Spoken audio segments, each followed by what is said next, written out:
Welcome to Kenton's videos. Enjoy the video. You start now. Inspect the engraving to confirm laser versus printed. That dictates method. Once identified, clean the area with isopropyl to remove oils so tools work predictably. Use a loupe or bright light to map scratches and depth, and place the iPad on a soft, flat towel to avoid slips.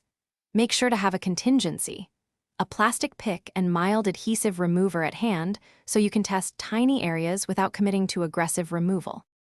You now perform the main work. Start with a test on an inconspicuous edge so you learn how the surface reacts. If sanding, use ultrafine pads and light circular strokes. If solvent, apply with a micro swab and let dwell briefly. Once done, periodically wipe and inspect under magnification. Stop as soon as the engraving fades to avoid overpolishing. Make sure to protect glass, ports, and cameras with tape and maintain steady pressure. Slow, patient passes yield finish by leveling and blending. Use a non-abrasive polish, work small circles, and buff with a clean microfiber until gloss matches surrounding area. Once done, apply a thin protective film or nano coating to reseal the surface and reduce fingerprints.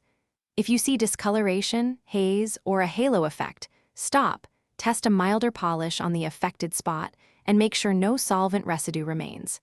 If the issue persists, consult a professional. Do not escalate to aggressive abrasives that